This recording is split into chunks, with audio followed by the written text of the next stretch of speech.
Well, okay, today's last speaker is Stefano Marmi, who's going to talk to us about Brjuno functions, Hölder regularity, and modular forms. Okay, so thank you very much for the introduction.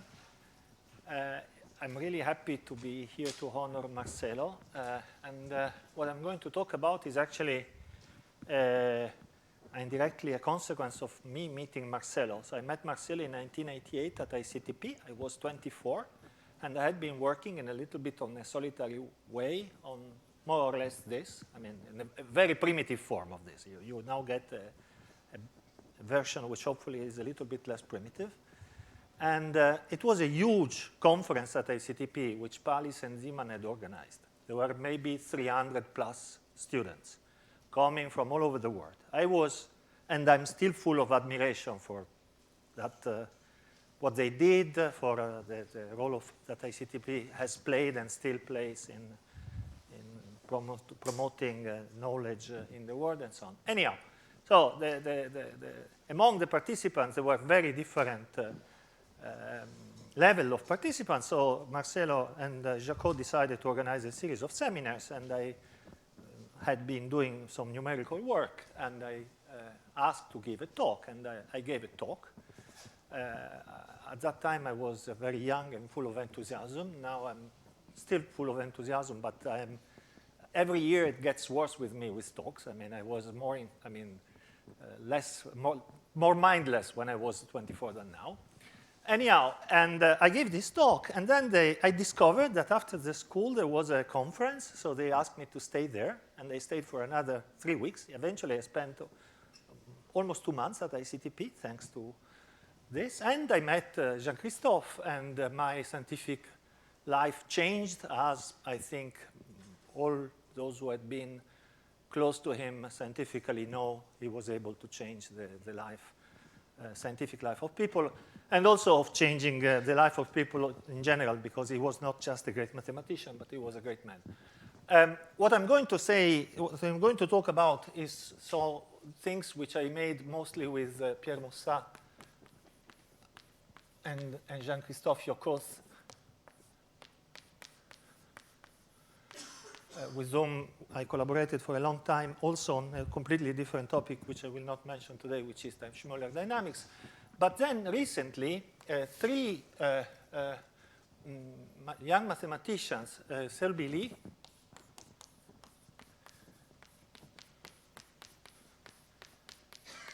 who is now back in Korea. She spent 2 years at the Scuola Normale. She has a postdoc in Korea. And Tanja Schindler,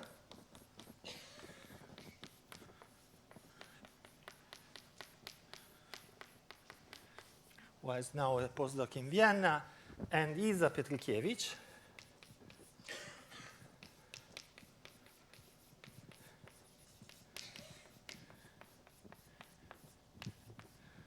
somehow contributed to me coming back to this argument. And okay, so let me start by the first part, which is introducing the first word in the title, which are these Brjuno functions. So, so let me just remind that we can see continued fractions. We usually meet continued fractions at an early stage in a dynamic course because they provide a symbolic dynamic for the Gauss map, which is this beautiful map which has the great quality of having an explicit invariant density, which was computed by Gauss long ago, from which the name. And, but continued fractions also somehow provide more than just this encoding of the symbolic dynamic of the Gauss map, because they also provide rational approximations to numbers. I mean, if you have an irrational number, then the continued fraction, its orbit under the Gauss map never stops. This is actually Euler who first exploited this in proving that E is irrational. And then the convergence, which are just obtained by truncating, by just looking at finitely many symbols in the symbolic dynamics under the Gauss map and building the truncated fraction, which is called the nth convergent. These convergence provide the best rational approximation of your irrational number in a very precise sense. Namely, if you want to get a better approximation, then you need to take rational numbers not only with a larger denominator than Qn, but even with the larger denominator of the next. So it really gives you a control on the quality of the approximation that you can get with rational numbers. And so using continued fractions, one can reformulate Diophantine conditions in an easy way, just as the controlling how the denominators grow, or as the partial quotients, an plus 1, grow. I mean, these are called the, where is it? Yeah, the an plus 1 are called the partial quotients. Remember that the Qn's always grow at least exponentially fast. The slowest sequence is the Fibonacci sequence. And then in between, the complement of Diophantine numbers is, of course, the Liouville numbers. But inside the Liouville word, and including the Diophantine word, there is a set, which is a set of Brjuno numbers, which are defined in this relatively funny way, because you don't just look at some asymptotic law. But, I mean, yes, of course, you look at an asymptotic law, but you express it as a sum instead of as a control of a limit growth rate as a power. And these numbers include, therefore, all Diophantine numbers, but also, in some sense, many Liouville numbers, whatever it means. So, for example, the Liouville number, which you usually find in analysis textbooks as an example of transcendental number, is actually Brjuno number. And Misha Lubitsch pointed me out recently that Brjuno numbers were actually introduced by Cherry in 1964. Cherry is an Australian mathematician who has been working on, today we will say parabolic renormalization, at an ultra early stage. I mean, we are really talking of the 60s. Cherry has been doing a lot of pure and applied math. He also was interested in analytic number theory, and this relates to the guy Wilton we will talk about later, who is also an Australian mathematician.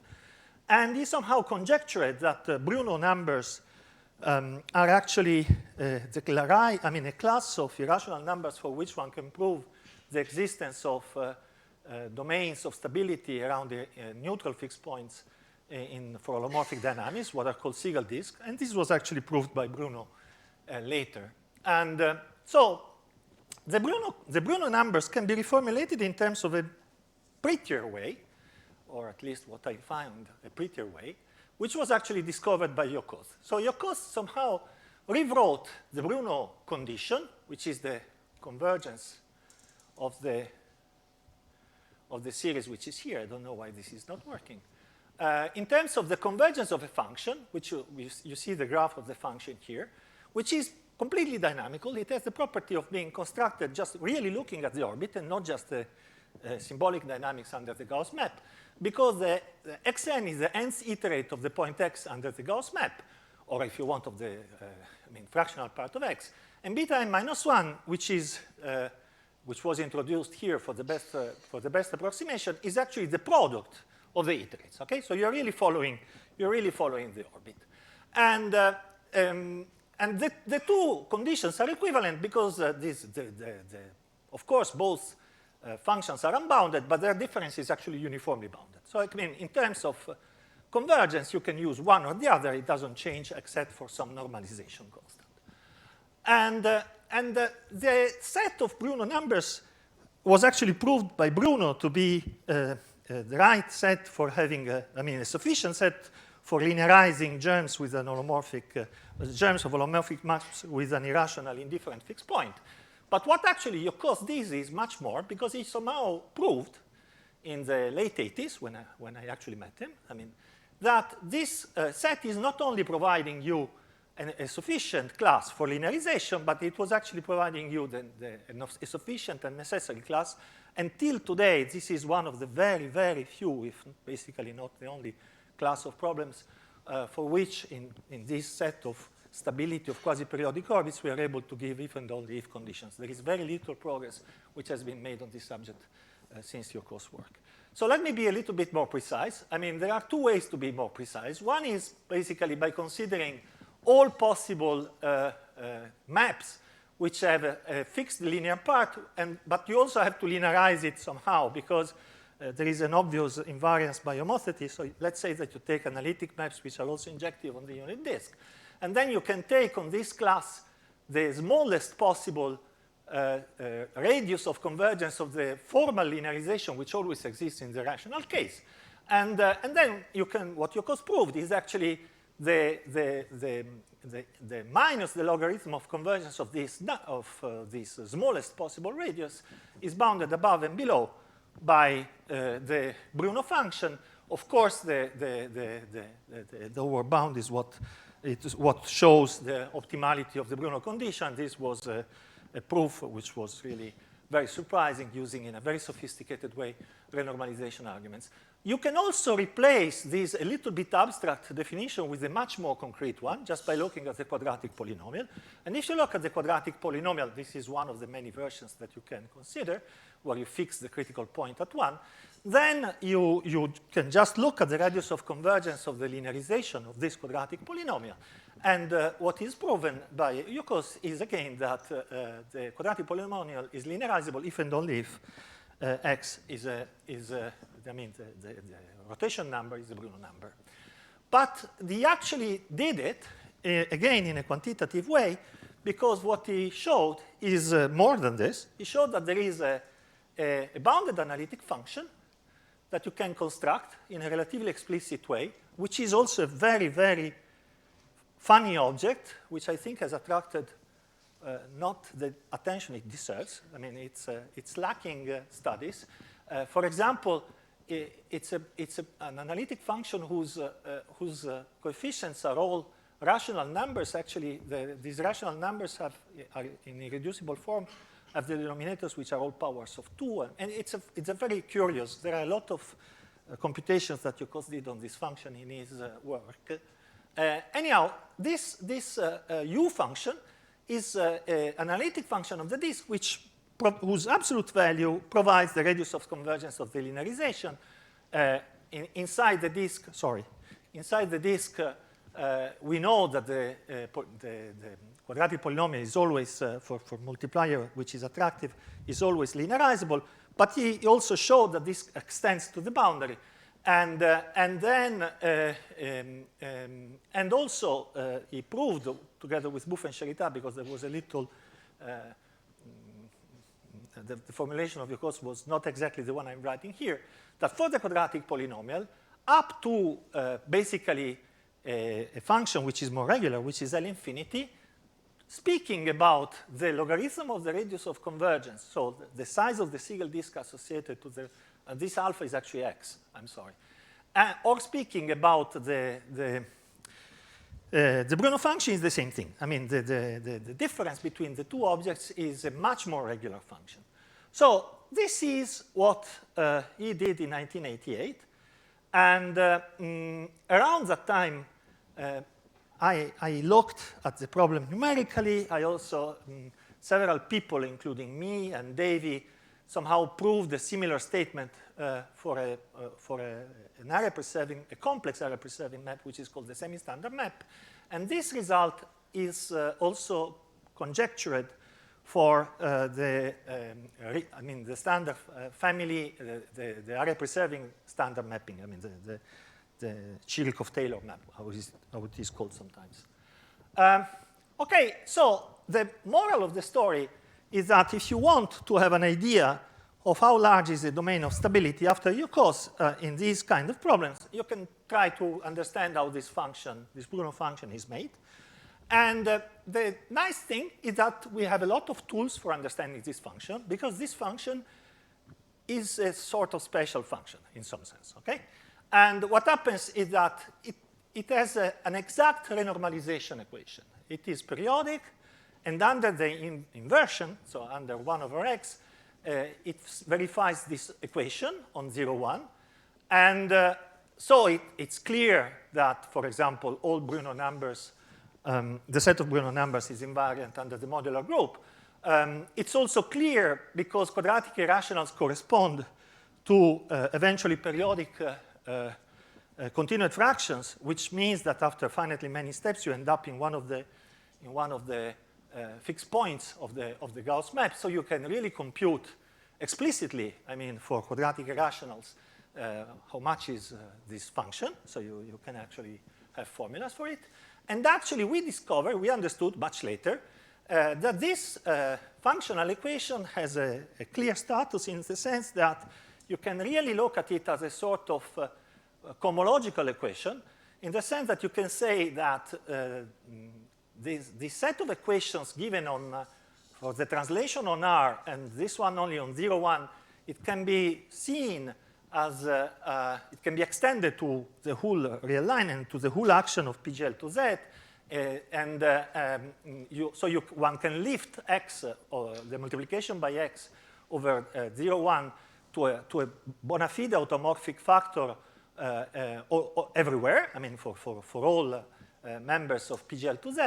And therefore, one can say that the Brjuno function is basically the cocycle whose coboundary is the unbounded periodic function, the logarithm of x. So there is and moreover, all functions which will differ by something more regular than minus log of fractional part of x may be considered Brjuno functions as well, in the sense that they will belong to the same cohomological class of the Brjuno function, at least when you precise what I'm saying in a vague form, okay?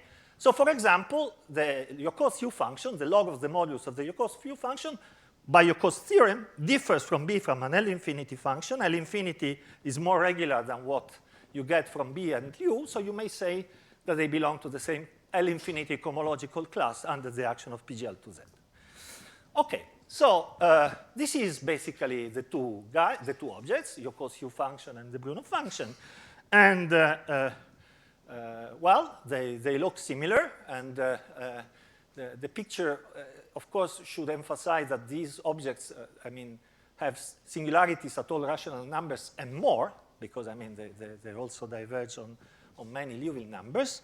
And when you sum them up, that's basically what I discovered, you get a picture which looks a continuous function, and also a little bit more regular than continuous.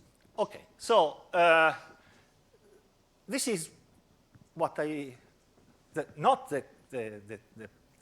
just the picture is basically what brought me to here the first time in 1988 also, because I think later that year in 1989 I also came to IMPA for the first time. And also much later it led Pierre and Jean-Christophe and me to formulate the conjecture in a very precise form, which I will comment on a little bit now and later.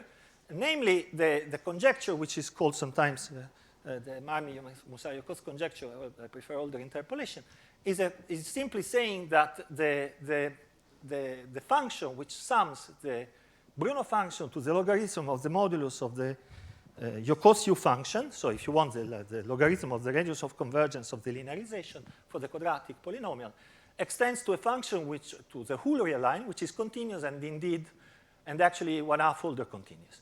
So this was formulated in this precise form in 1997, and there was a first remarkable independent check of the conjecture by Theo Carletti in 2003, using work that we had done on the complex Brjuno function. I hope I will get to that at the end, but I'm not sure. It doesn't matter if I don't get there. And the continuity is now a theorem, thanks to Buffet and Cherita, who proved continuity in 2006. Cherita, I think he also proved that the Hölder exponent cannot be better than 1/2. And in 2015, Cherita and Cheraghi, using the renormalization of Inoue and Shishikura, proved the conjecture not for all real numbers, but for rotation numbers of high type. This means that the partial quotients must all be sufficiently large. So unfortunately, the measure 0 set, but at least we know that there is a class of numbers for which the conjecture is true. Okay? This is actually what the work of Carletti in 2003, which basically showed how to approach from the complex the conjecture, because the your cos u function is automatically defined for not only for real rotation numbers, but also for complex rotation numbers, namely inside the unit disk, I mean, after the exponential. And so here you see simultaneously the log of the real part of your cos u function and the imaginary part. So I mean the conjugate, the harmonic conjugate. I mean the argument of your cos u. And when you sum up with this complex Brjuno function, which maybe I will mention at the end, you see how the conjecture can be approached by the complex, by taking complex rotation numbers. Okay, this is purely numerical, but I think that the pictures are still very impressive. As I said, you may think this is a very special case. Maybe it is a very special case. Maybe it's not even true. But the actual hope is that it is a prototype of things which happen also in more and more, perhaps even applicable systems. Now, the semi-standard map is not yet one of those because it's a symplectic map, but it is an intrinsically complex one. But it has been used, for example, by Lazutkin in studying splitting of separatrices. But at the same time, it's a little bit close to single disks because you see what happens is that this map, when you take the imaginary part of X, which is very large, is just a perturbation of the rotation number Y. And then what you basically can try to see if there is some sort of one complex dimension manifold on which you can linearize at infinity, say, the map, and just put a single disk on it, then this is easy. It actually generates a very funny linearization power series because all the coefficients are positive real numbers. So, I mean, you can play a game, which is actually what Davy and I did long ago, of majorant and minorant series. You can do proofs the way of 19th century, I mean, in some sense, just by looking at the coefficients. And, I mean, numerically, you still see Hölder continuity, but of course, this is even more a conjecture, and I basically think nobody has looked at the problem since Davy worked in 1994. Now, there is a class of systems for which progress has been made, and, but this forgets about the dynamics and focuses on the continued fraction. This is, for example, one of the things which Selby did. So you can embed the Gauss map in a one-parameter family of continued fraction maps. This is actually something which was discovered around 1981 by Nakada and also by Tanaka and Ito. I mean, it's a different version. There are several flavors of that. And the idea is very, very simple. I mean, you can just remember that the Gauss map is basically taking 1 over x mod z. Well, then you can just think, okay, 0, 1 is a fundamental domain, but there are any interval of length 1 will be a fundamental domain for this one. So, and since you want to look at the thing in a periodic way, basically you have automatically a one-parameter family of transformations. Then you can play the game as we do of folding it. Then you don't really end up with a transformation with a Gauss map, a generalized Gauss map on, sorry. You don't end up with a generalized Gauss map on 0, 1, but you end up on a smaller interval, but that's the effect of the folding of the absolute value. It doesn't really matter. But this family has several qualities.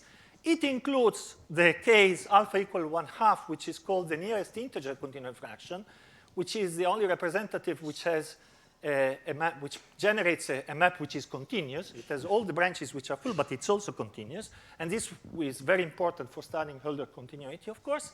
And there is also the by excess continued fraction, which actually has a parabolic fixed point, corresponds to the alpha equals 0 case. It's a case basically where you replace the integer part with the floor function with the roof function, I mean, in the thing.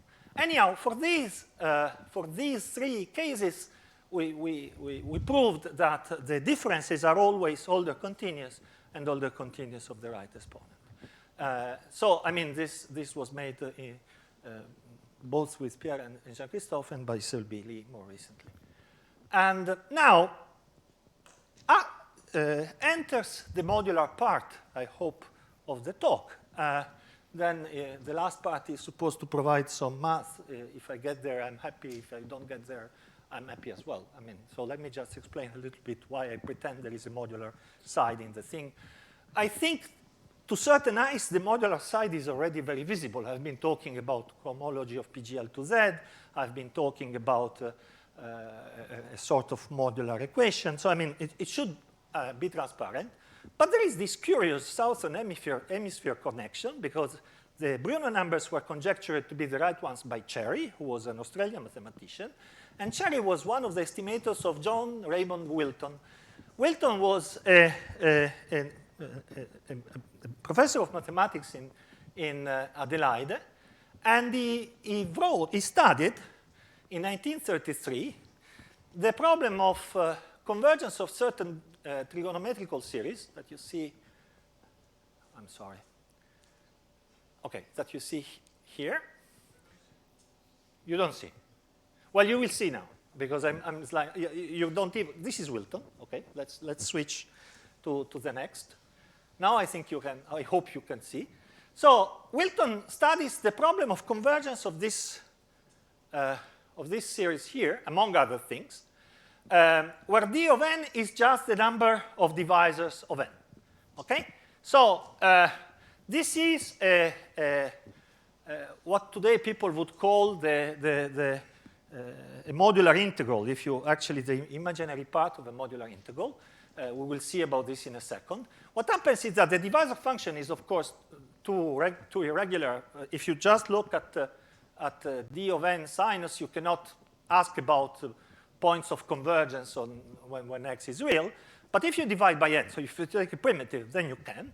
And what Wilton discovered is that he characterized exactly the class of irrational numbers for which this series, this trigonometric series converges. And this is, surprisingly, not the class of Brjuno numbers, but almost.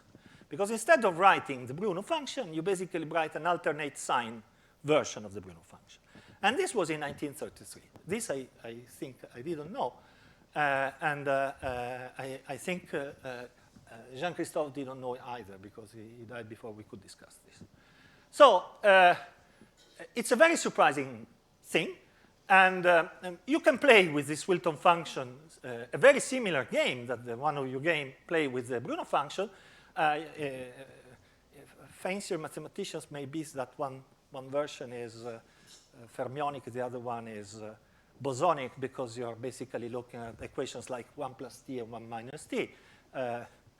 If some of the fancier ones says that and makes a meaning of this, I will be happy, because there is something curious in this business, which I suspect, and that's the reason for which I'm talking, but I mean, I don't really understand it. And the thing is a bit more general, in the sense that, as I mentioned, the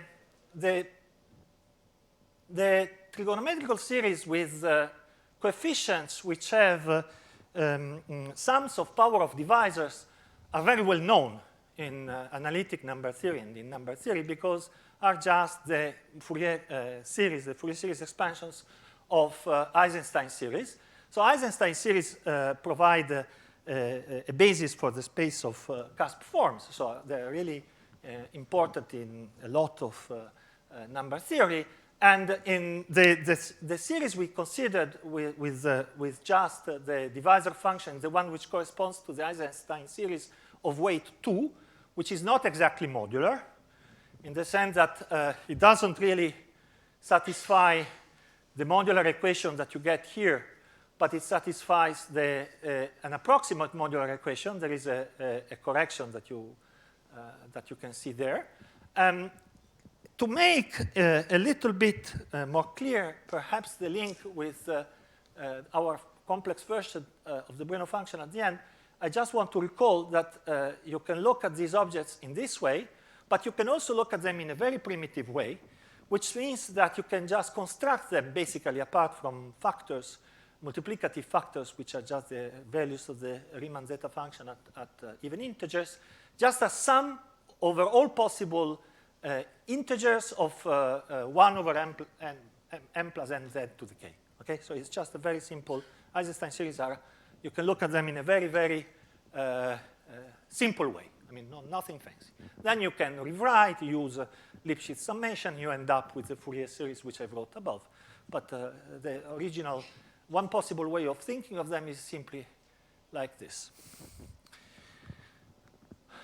Okay, the thesis of Isa Petrikiewicz in I think 2017 contained, or 16 maybe, contained several results on the differentiability of the integrals of the of modular forms. So generalized in some sense the work of Wilton, and in particular, among various results that she proves, there is partial evidence supporting a conjecture, which actually suggests that for higher order sinus series coming from this Eisenstein series, a sort of higher order Brjuno function where you replace the multiplication by beta by some multiplication by an exponent which is actually related to k, should give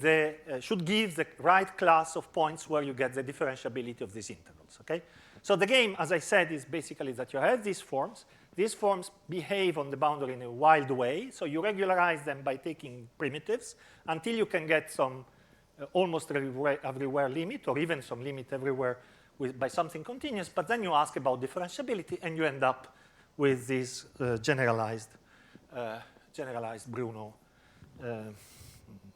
Brjuno functions. Okay, there are other connections between Brjuno functions and differentiability of modular forms. In particular, Yuri Manin has been interested in the thing, and that is very good. And if he actually found that there are certain classical Dirichlet series related to cusp forms where people had made computation of derivatives using the Mellin transform, and one can actually somehow use directly the Brjuno function in some of these computations. So there is a funny overlap between the two sides, the dynamical object and the number theoretical one. So this is what we may call the two Brjuno functions. So this is simply what you get by the same series which leads to the Brjuno function, but instead of multiplying by beta, you take the square. So it looks a little bit milder. This is the Wilton function.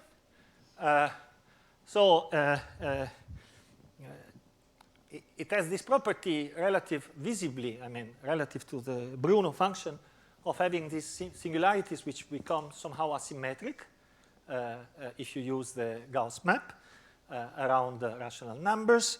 This is a little bit corrected if you take the nearest integer Wilton function, which means the same object where you replace the Gauss map with the nearest integer, with the alpha 1/2, with the nearest integer continuous fraction expansion. Okay, now a few words about how one can handle this stuff. What can one prove, and how one can at least get some results for understanding how this function can be built, why their differences are Hölder continuous, and things like that. Okay, this is a provocation, but I mean, you can look at these operators which will give rise to the new Brjuno and Wilton functions as a sort of automorphic version of the Koopman operator, in the sense that you'd look at the composition with the Gauss map or with your relevant continuous fraction map, and you multiply, instead of just looking at the composition, you also multiply by some power of x, okay? So in this sense, it's a sort of generalized or automorphic Koopman operator. And then you want to exploit, as I mentioned, this fact that both these generalized Brjuno functions and the Wilton functions, they verify simple equations under this operator. In particular, you would like to solve these equations by using Neumann series. Okay, it's a strong temptation to do that, of course, you will need some information. You will need to have some information on the spectral radius of these operators, because you want this to be smaller than 1. And this is indeed the case. And it's actually easy to get it using, at least for the Gauss map, or for the nearest integer continued fraction map, because in these cases you can just use the invariant probability measure, which is also bounded below and above by constants, so is equivalent to Lebesgue in terms of vector space. So the LP vector space with Lebesgue measure and the LP vector space with the invariant measure coincide. I mean, of course, not as Banach spaces, but as vector spaces they do. And then it's a consequence of what I mentioned before. Basically, the fact that this lowest possible sequence of denominators of partial quotients is the Fibonacci sequence, which nevertheless grows exponentially.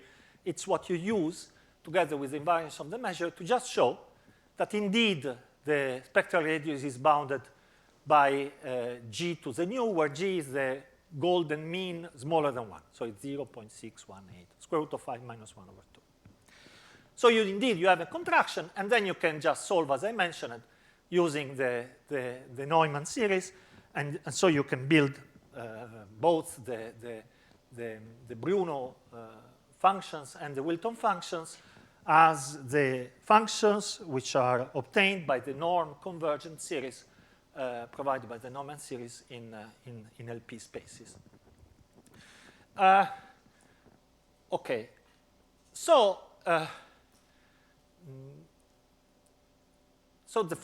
this is basically the first and the simplest part of what you can do. It's a little bit more complicated to talk about Hölder regularity as it should, for several reasons. One of the reasons is that if you start with the Gauss map, you're already immediately in trouble, because you are taking a continuous function and you are composing it with a function which is not continuous. And so it's a bit of a pain. So the strategy there has been to use, first of all, the composition with the nearest integer continuous fraction map. So this is what we actually did with Pierre and Jean-Christophe long ago. And then to actually use a number of surprising facts, which I will not discuss, which allow you to conclude, and which also hold with the by-excess continued fraction, which allow you to conclude the Hölder regularity also in those two cases, okay? So it's a different story. But basically, this theorem is the main conceptual support for the 1/2 Hölder exponent in all these conjectures linking these functions to dynamics and so on. Because what happens is that this operator here singles out the exponent 1/2, at least when nu is equal 1. Otherwise, you have to write nu over 2, and you have to limit, of course, nu above from 2. And because what happens is the following, is that if you play this game, you start from a function, and you build a sort of associated Brjuno function. So you look at the cocycle whose boundary is the function f under this Brjuno functional equation of this action. If f was Hölder continuous of exponent, where Hölder continuous of exponent larger than 1/2, then you end up with something which is 1/2 Hölder continuous. The spaces with exponents smaller than 1/2 are invariant. So if you sit there, you don't move out, you stay there. And the exponent 1/2 is very, very particular because it's almost invariant in the sense that what you get has a modulus of continuities, which is 1/2 times a logarithmic correction, okay? So it's really clearly a very special boundary case.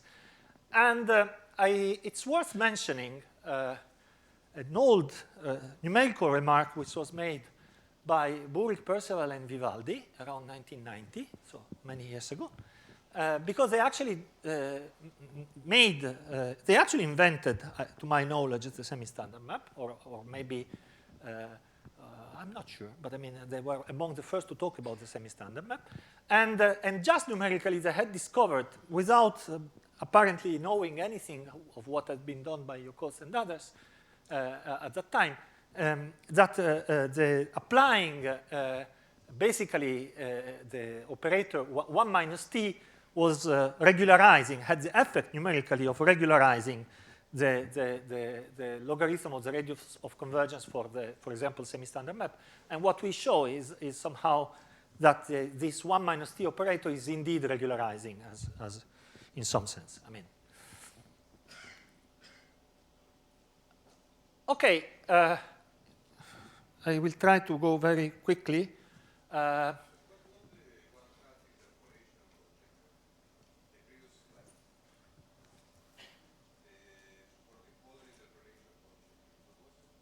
It's this one. It's this one. For the quadratic polynomial, it's this one. And as I mentioned, there are similar, less investigated, but similar conjectures for the semi-standard map, and maybe even for the standard mapping. For the standard mapping is very complicated because what is the radius of convergence when you take the standard mapping depends if you look at the standard mapping only as a real analytic or you really want to look at the complex also, because there is numerical evidence that there may be complex singularities approaching faster the real axis than the real ones. So there may be a different scaling law. Okay, I forget. Sorry. The answer is getting too long. The answer is getting too long, and my time is basically finishing. So I just think I can only mention that there is some work which has been done long ago on the Brjuno function, and more recently that we have been doing on this Wilton function, which in the case of the Brjuno function led us to study the complexification. I don't think it's time after such a long day to get into this, so I don't want to. I will not just make a long story short. I will really truncate a long story. And the slides are here for posterity. And let me mention, maybe this is interesting. Let me just mention a few problems which are open before saying happy birthday to Marcelo. So this conjecture is still open in the sense that we know that for the quadratic polynomial, the interpolation is continuous. We know that it cannot be better than Hölder 1/2. We know that it is Hölder 1/2 on a measured zero set of numbers of high type, but in general, we still don't know it. I think that the question of having a similar conjecture for the standard map has not been very much investigated in the last 20 years or 30 years. There is a problem which is forgot completely, which is even more fundamental, that it would be nice to have an idea if any of this carries over to more than one frequency. I don't have any notes, but I remember Pierre and Jean-Christophe and I discussing this as one of the motivations initially for looking at the problem of linearization of generalized interval transformations, which we worked on for a long time. The modular connection is mysterious, but maybe it's not so mysterious, because in the spirit of what Yokos did, I would like just to remind that if you look for a second to what it means linearizing, what is the orbit space of linearization, in the attractive case, the orbit space of the linear map in the attractive case is an elliptic curve. So if you approach the problem of linearization of indifferent fixed point from the complex, you are sort of trying to understand to what extent this orbit space is preserved in a very special situation where your orbit space is getting degenerate, but not degenerate in a simple way like in the parabolic case, which we actually understand today quite well, but in a very strange way, which some people like to call non-commutative elliptic curves. I don't understand much about this, but I'm mentioning this because maybe this will become a little bit less mysterious. Finally, there had been discussions long ago with Don Zaguier about the possibility of considering a bridge between what he calls quantum modular forms and this word, but this is still completely not done. Happy birthday.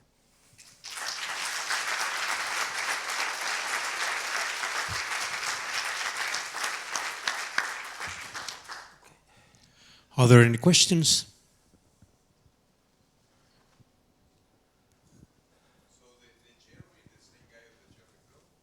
Yes. It's the same guy of the cherry flow. And he wrote the obituary of Wilton, because Wilton died. Anyhow, I mean, much earlier than Cherry. And I don't know what was going on in Australia at that time, wild dreams of people.